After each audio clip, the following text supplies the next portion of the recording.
Hi, I'm Johnny John. Today we're going to talk about spiritual lessons and what they really are, and how they can be used to create greater self-knowing, self-acceptance, greater inner fulfillment. And to help you understand better about spiritual lessons, I will be guiding you towards the clues of the Creator's intent for our existence here. The Creator being the source from which we all came from, and this will help us to better understand why spiritual lessons are even needed in the first place. Again, I don't have a religious or philosophical background. I will be guiding you through my own experiences, through my experiences of transforming my own suffering states of the mind, so that you can find clues to reach your own truth. So let's begin. To understand what spiritual lessons are, we have to first look inwards to understand who we are. If one turns their senses inwards and study the world within, one will discover that the mind is of consciousness energy. We are consciousness energy. Our thoughts, our emotions, everything is energy. In studying my own suffering states of mind, I discovered that we're all born with an energetic configuration or matrix. These configurations can push us to experience reality in different ways, influencing our biases, our preferences, our thought patterns. That is why we're all born different.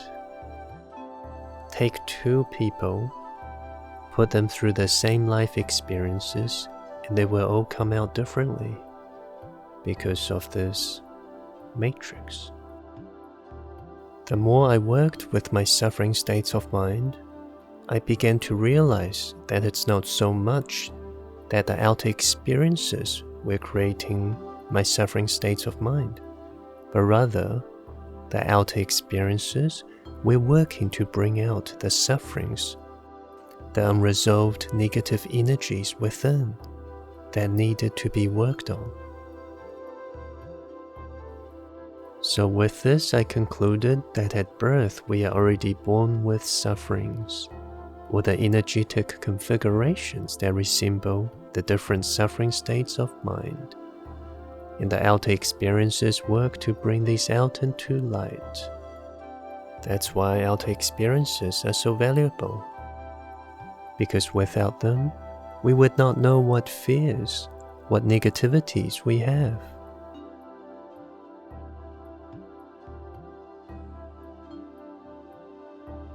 So this can raise a question: why aren't we born perfect? With a perfect configuration where we won't need to experience the state called suffering. Why aren't we just born happy? Why aren't we just born without fears, with the ability to be confident in every situation? Over the years of working to transform my fears, anger, impatience, and so forth, I found some clues. And I would like to use some analogies to help you understand what I found. Notice the person who goes to the gym. Would the person be able to grow in strength without some kind of resistance? Likewise, if we wish to refine our balance, then would we not have to experience imbalances to study it? Much like a tightrope walker does every day? Without working with the polar opposite, which is imbalance, the balance remains unrefined, undeveloped, same as before.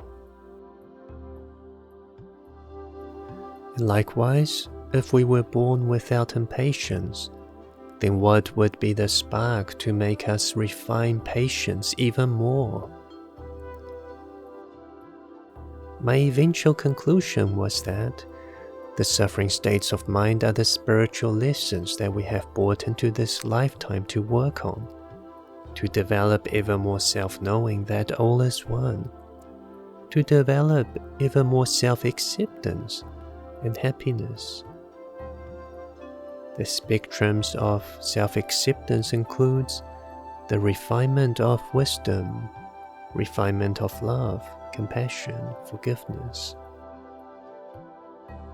From the perspective of evolution, to be born perfect would thus be meaningless, for one will lack the desire to refine that perfection. For if love was the greater work, what work would there be if there was no resistance to that ability to love? For if self-acceptance is the greater work, then what work would there be if everything seems one? If one was born with everything on their plate, then what desires would there be to do more work? Resistance thus is important for a creator who wishes to know more about itself, to know what it is through what it is not. Upon pondering on these thoughts, perhaps the purpose of the illusions of separation becomes clear.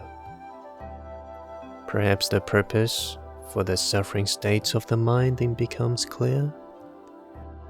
Perhaps these are the resistances we have created for ourselves to do greater work.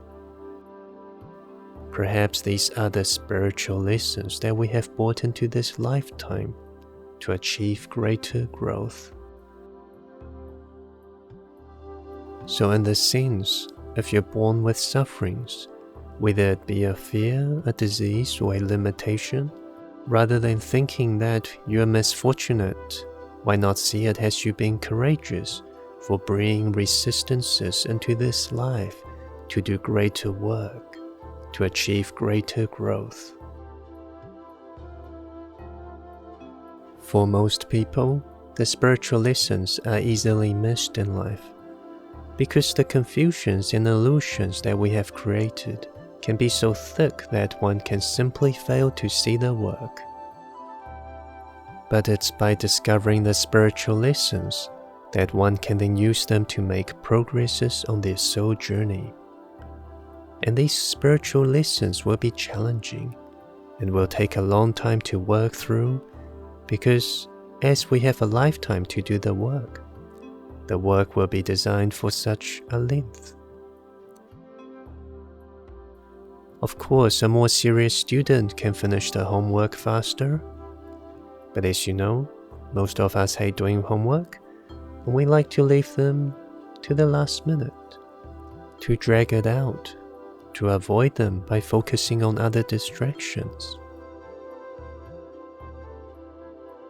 And when we start doing the greater work of addressing our suffering states of the mind, no doubt we will face a lot of confusions and challenges, for if they were easy and clear, then what can we learn and grow from such a weak resistance? So do not be discouraged if you do face confusions. This is part of the great work. The confusions, the challenges, the slowness of progress, not to mention the paradoxes that you will face, will be paramount, throwing you into chaos, darkness. Trust yourself. You will surely make it through the chaos. Step by step, you have a lifetime to learn. The practice of meditation will help you greatly. Personally, without the practice of meditation, I would have never discovered the spiritual lessons that were unique to myself. I would have continued to think that other people should change their ways of talking to me, of doing things, not knowing that the greater work is done within, that the greater work is to transform my own beliefs, not others. So meditation really helped me, because I finally was guided to close my eyes, to look at myself.